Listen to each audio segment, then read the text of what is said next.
siyaq, you know.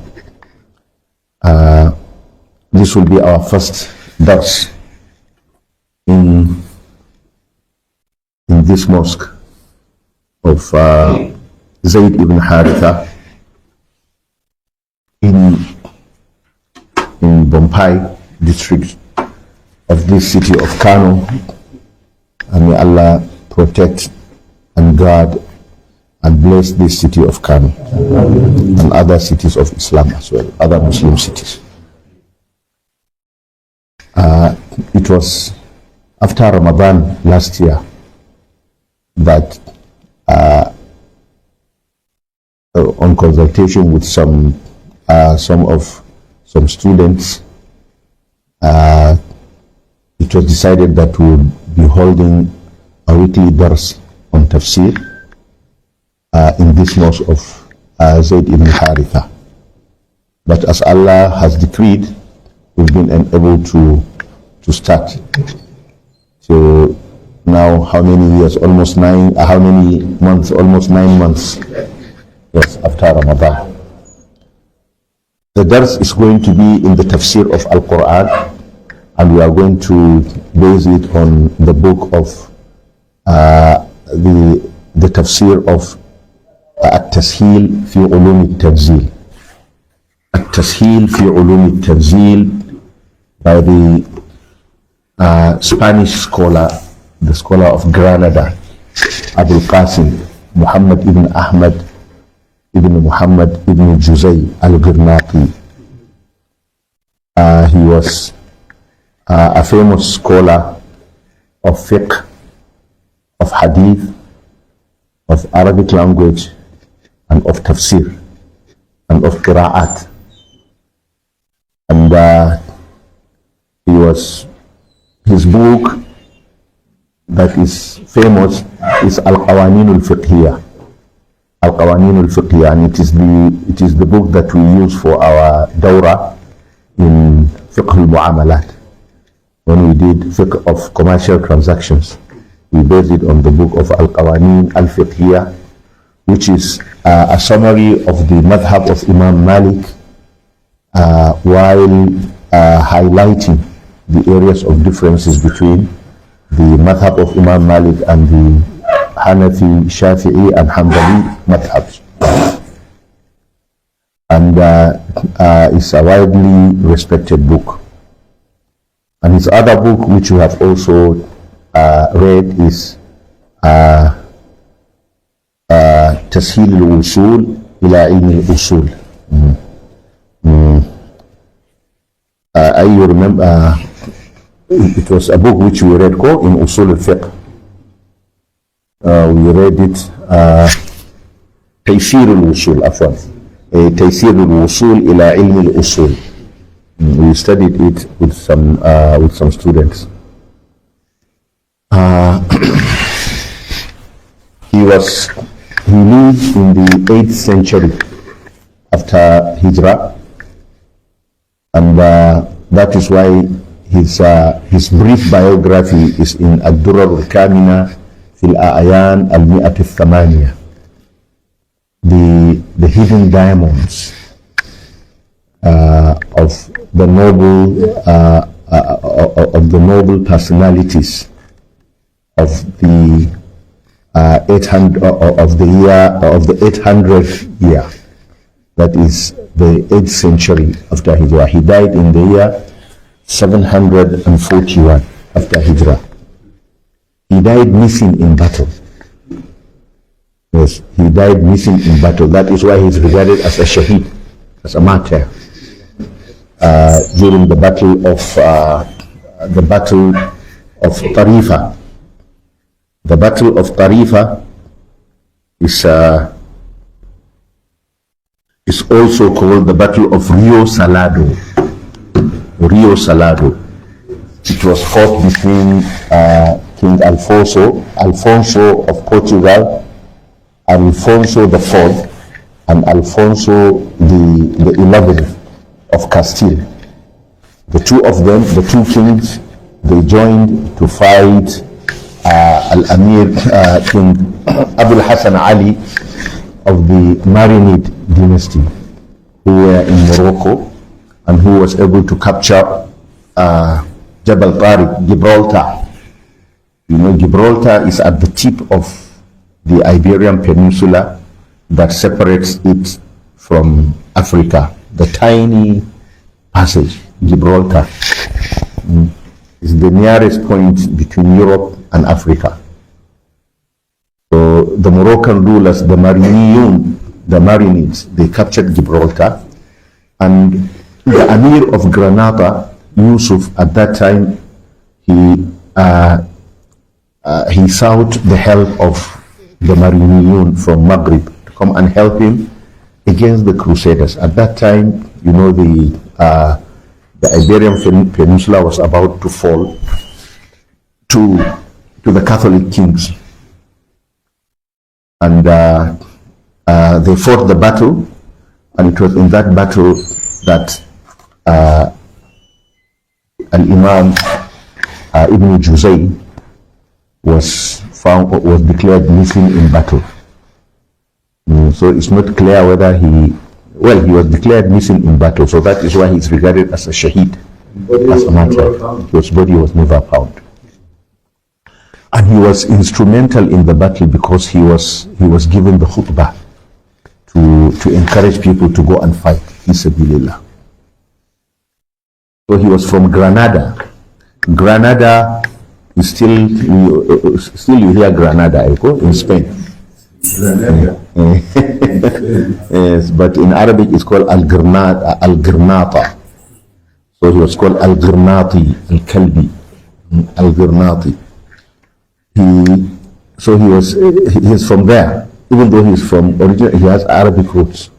He's from the tribe of Kalb, which is an old Arabic tribe.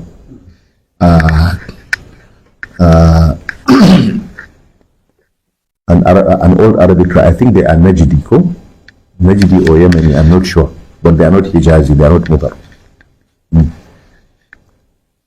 Up to now, you know, when you see people in Spain, you will see Arabic features in them because their ancestors were Arabs. You know, the Muslims, they ruled Spain for how many years? Over 600 years. Granada was the last emirate to fall to the Catholics. It was the last Muslim city of Andalus to fall to the Catholics. It fell in the year 1492. That is in the 15th year. But you see, look how Allah will have it. The cities of Andalus were falling, and Allah was giving victory to the Ottomans, and they were defeating the Byzantine Empire. The Ottoman armies, they had victory over Constantinople in 1453. At the time, all the emirates of Spain were falling. The Muslims were having victory towards the east in Constantinople. So, no, not over the crusade. Well, yes. Well, the crusade. Usually, crusaders, they are referred to those who went to fight in Palestine, in Jerusalem. Yes, to capture Jerusalem. They were the ones that are referred to as crusaders because they were mobilized to go and save the Holy Land. They were saved. In the Spanish Peninsula, in the Iberian Peninsula, it was just the Catholics, and they were fighting not only Muslims but as well as Jews. Yes. So Ibn Juzay, he wrote many books. He's Ibn Juzay. Some scholars, they say Ibn Juzay, but I've never found anyone referring to him as Ibn Juzay, even though I had one of the eminent scholars, one of our eminent scholars here in Nigeria, he corrected me. He said it's not Ibn Juzay, it's Ibn Juzay. But I've never found the proof for that. But Ibn Juzay, that is how he is well known. And that is how I did, I researched the name. I can't remember now the source where the exact spelling and the exact vowels were identified. It's ibn Juzay, that is the accurate thing. He was very devoted to knowledge, reading and writing. He used to say, لِكُلِّ بَنِي الدُّنْيَا مُرَادٌ وَمَقْصِدُ وَإِنَّ مُرَادِي صِحَّةً وَفَرَاغٌ. He said, for any son of this world, he has a desire and he has a goal. My own goal, my own desire is health and free time. Sihhatun wa farag. Sihhatan wa farag. Health and free time, not busybody. Why do I need health and farag? He said, لأبلغ في علم الشريعة مبلغا يكون به لي في الحياة بلاغ. So that I will reach a station in the knowledge of the Sharia that will make me attain, that will make me have attainment in this life. ففي مثل هذا فلينافس أولو النهى وحسبي من الدنيا الغرور بلاغ. For something like this, those who are the people of intellect should do their competition. That is competition not for wealth, but to reach a level, to attain a level of knowledge of the Sharia. وَحَسْبِي مِنَ الدُّنْيَا الْغَرُورُ بَلَاغُ. It is enough for me in this world, that is this deceitful world. It is enough for me to find what will be sufficient for me.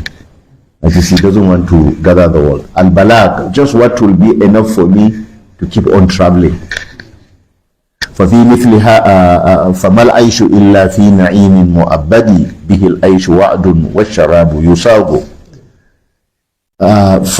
فما العيش, life, there is no life except in permanent pleasure. Na'im, permanent ni'mah, na'im, that is enjoyment. به العيش رغد والشراب يصاب.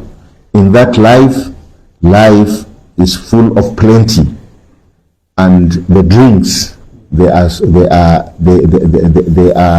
a drink that is very palatable, very good drink. So you should just be after the words. There's a lot of hikmah in it. Now his book. This book, At-Tafseer, is well known as a book of Tafseer. And the book has got a very the book, it contains 4 special qualities. The first one is that it is a book that has gathered together, this is from his own testament, this is what he says. It has brought together a lot of knowledge in a book that is very little, that is very short. In a short book, but a lot of knowledge. So that he will make it easy for students of knowledge, and for all those who wish to have knowledge of tafsir, they will find it easy for them to attain a level of knowledge of tafsir. Because it contains what the long books, the long volumes of books of tafsir has contained, but in a way, in a concise and summarized fashion. And many things that are regarded as extra, he has removed from the long books of tafsir and just maintained the very essential ones. There is no deficiency, and there is no superfluousness. It's not too, he doesn't go into so many things, and he doesn't make it too concise as to make it not understandable. The second feature of this book is that he has been able to extract and present very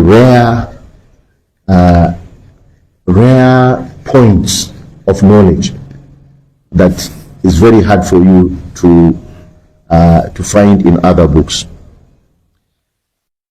And the third quality of this book is that the areas that are difficult to understand, he has made them very, very easy.